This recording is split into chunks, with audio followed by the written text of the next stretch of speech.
ይህ የምፅዓቱ አዋጅ ነጋሪ አገልግሎት ወቅታዊና ዕለታዊ ወጎችን በማቅረብ ትንታኔ የምንሰጥበት የተለያዩ እንግዶችንም በመጋበዝ የምናቀርብበት መድረክ ነው። መረጃዎችን ያጠናከረ ይዞልን የሚመጣው ፓስተር አለማየሁ ነሙ ሲሆን ፕሮግራሙን የመራና መሰናዶውን ኤዲት በማድረግ ወደ እናንተ የሚያቀርበው ይልቃል አስራት ነው። መልካም ጊዜ። ሻሎም ሻሎም፣ ውድ የተከበራችሁ የምፅዓቱ አዋጅ ነጋሪ አድማጮቻችን ሰላም ለእናንተ ይሁን። ዛሬ እንግዲህ ዕለተ ሐሙስ ነው። በትላንትናው ዕለት በነበረው የሳምንቱ የዜና ወጃ በዛ ምክንያት እንግዲህ አልተገናኘንም ነበረ። ዛሬ እንደ እግዚአብሔር ፈቃድ ተገናኝተናል። አጠገቤ ፓስተር አለማየሁ ይገኛል። ዓለማችን እንግዲህ በአሁኑ ሰዓት በከፍተኛ ፖለቲካዊ፣ ኢኮኖሚያዊ እንዲሁም ማህበራዊ ውጥረት ውስጥ ትገኛለች። እንዲሁም ደግሞ የተፈጥሮ አደጋዎችም ጭምር ይሰማሉ። ይህን በተመለከተ ዳሰሳ ለማድረግ በዚህ ዕለት ተገናኝተናል። መልካም ጊዜ እንደሚኖረን ተስፋ አደርጋለሁ። ይልቃል አስራት ነኝ ከምፅዓቱ አዋጅ ነጋሪ አገልግሎት።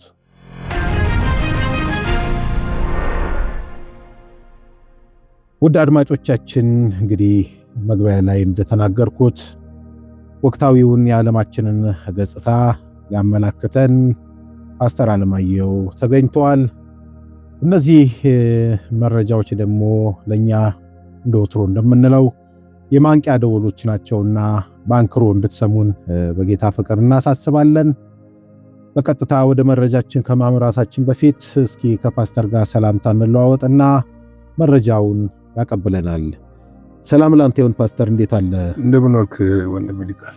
ዛሬ እንግዲህ ተገናኝተናል።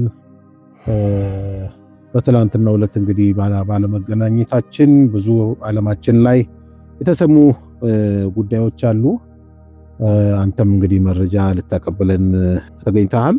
እስኪ ምንድነው መረጃውን አሰማን። እንግዲህ በመካከለኛው ምስራቅ ያለው ነገር በየጊዜው አዳዲስ የሚያስገርሙ ነገሮችን እየጫረ እየመጣ ያለ ጉዳይ ነው እና ደግሞ በተለይም በዚህ በቀይ ባህር ዙሪያ ያለው የፖለቲካ ትርምስ ምናልባትም ቀጠናዎቹን ለከፋ ጦርነት ይጋብዛል ተብሎ እየተፈራ ያለበት ነው። ምንድነው ሰሞኑን የሆነው? በእርግጥ ከዛ ቀደም ብሎ ከአንድ ሳምንት ቀደም ብሎ በሳውዲ አረቢያና በኢሚሬት መካከል ምክንያቶቻቸው ምን እንደሆነ በግልጽ ባይናገሩም መቃቃር ተነስቶ ነበረ። ሁለቱ በዛ በቀጠናው የበላይ የመሆን ፍላጎት ኢጎ እንዳለ ይታወቃል። ሳውዲም እኔ ነኝ የበላይ የሚለው ነገር አለ። ኳታርም ደግሞ የበላይ የመሆን ነገር ይታያል እና ይሄ መቃቃር ወደ ከባድ ሁኔታ ውስጥ እየሄደ ነው ያለውና በትናንትናው ዕለት ሳውዲ አረቢያ በየመን ደቡብ የመን ማለት ነው በዛ በሚገኝ አንድ ወደብ ላይ ሁለት የኢራን የኢሚሬትን መርከቦች መታለች። እንዲሁም ደግሞ ደቡብ የመንን ደብድባለች እና ይሄ ነገር በጣም መዘዝ ይዞ እንዳይመጣ እየተፈራ ያለበት ሁኔታ ነው አሁን ላይ ያለው እና የመታችበት ምክንያት መሳሪያ ጭናለች የሚል ነው። እንደው ምንድነው የተመታበት ሰዓት መሳሪያ የጫነችው መሳሪያና የጦር ተሽከርካሪዎችን እያራገፈች በነበረበት ሰዓት እንደሆነ ይሄ ደግሞ ከጋራ ጥምረቱ እውቅና ውጭ ነው። ስለዚህ ነው ኳታር ይሄ የደቡቡን ክፍል የሚያስተዳድረውን ታግዛለች በሚል ነው። ኢሚሬት ማለት ነው የሚታወቀው ፓስተር። አሁን ይሄ እንደው ለአድማጮችም ግልጽ ለማድረግ ይሄ ጋራ ጥምረት የተባለው ከዚህ በፊት የመን በአንድነቷ ትታወቅ ነበር። በየመን እንግዲህ በመጣው ክፍፍል ምክንያት ሳይድ ይዘው ይመስለኛል የሰሜኑን ክፍል ሳውዲ አረቢያና ኢሚሬት አንድ ላይ በመጣመር እንዲሁም ደግሞ ታችኛው ከኢራን ጋር በተለይ የሃይማኖታዊ አይዲዮሎጂን ምክንያት በማድረግ ከፍተኛ ፍልሚያ ላይ ነበሩ እና የደቡብ ክፍል ገኖ በመውጣት ሀውቲ የሚል ስያሜ የተሰጠው ማለት ነው። እና አሁን ምን ተገኝቶ ነው? ምክንያቱም በጣም ግራ አጋቢነቱ የዚህ የቀይ ባህር ጂኦፖለቲክስ መልኩን እየለወጠ ይመስላል። እና ምንድነው ምክንያቱ? ኦኬ እዚህ ጋር ምንድነው አንድ መስተካከል ያለበት ነገር የሰሜኑ ክፍል ነው ሀውቲ ሰንዓን የሚመራው። ኦኬ ገለባበት። አዎ ሰንዓን የሚመራው ነው ሀውቲ። የደቡቡ ክፍል ደግሞ የጋራ ሸንጎ የሚል ነገር አለው።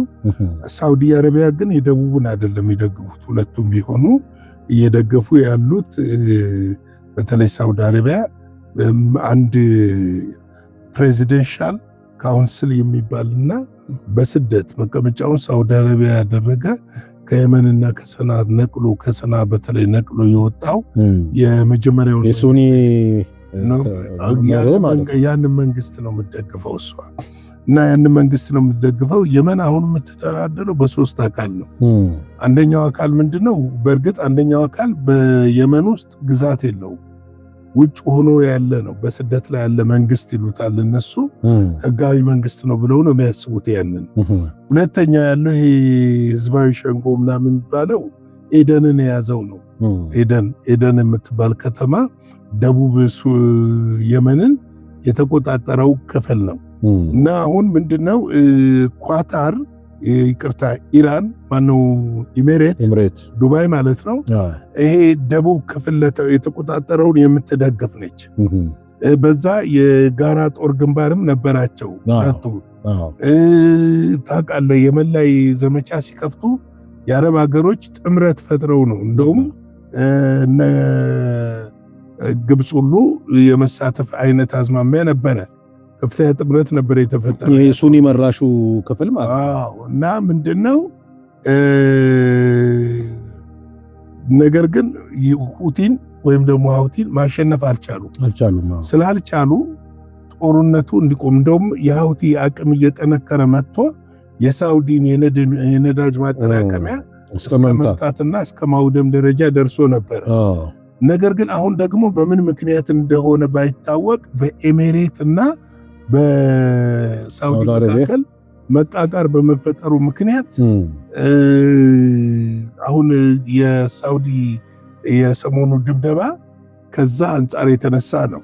ነገር ግን ምንድነው አሁን ሳውዲ እያቀረበች ያለችው ኤሚሬት ያንን ቀጠና ለቃ እንድትወጣ እያለች ነው። ለቃ እንድትወጣ እያለች ነው። ኤሚሬትም ለቅቄ እወጣለሁ ከጥምረቱም ለቅቄ ያለው የሚል ነገር መግለጫ ሰጥተዋል።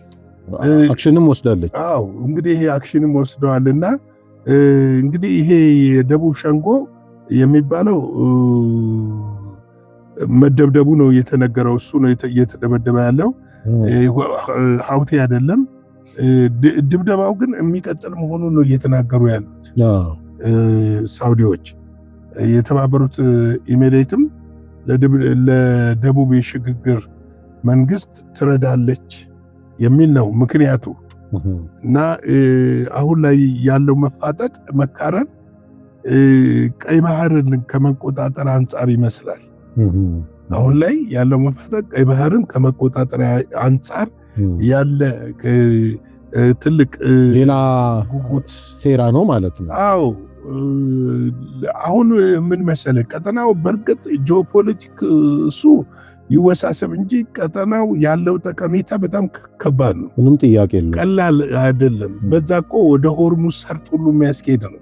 እንደገና ደግሞ በዚህ በሲዩስ ካናል ወደ አውሮፓ የሚያገናኝ ነው።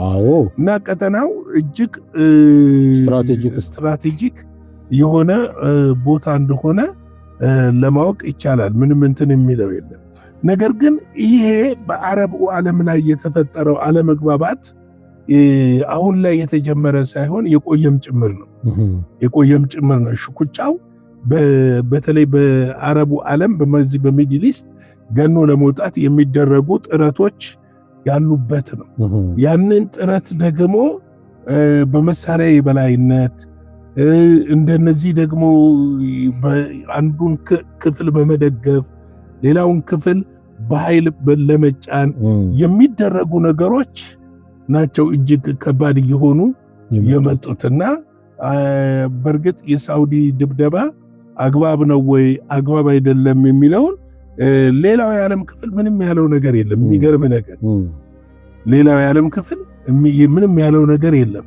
ይሄ ግን ለሁቲ ጡንቻ መፈርጠም ገብቶሃል? ጡንቻ መፈርጠምና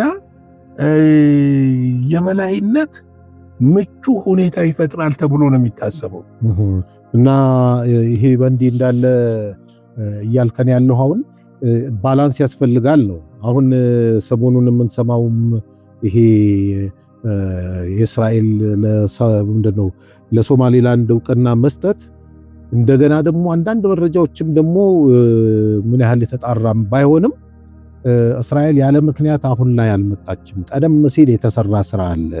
በሶማሌላንድ ላይ ቤዟን ዘርግታለች እና በአስተማማኝ ሁኔታ ነው ይሄንን መግለጫም እሱ ትክክል ነው። ትክክል ነው። ራንዌይ ሰርታለች፣ አውሮፕላን ማረፊያ ሰርታለች፣ አየር ኃይል ቤዝ በደንብ አደራጅታለች። ገብቷል። የአውሮፕላን ሼልተሮች ሰርታለች።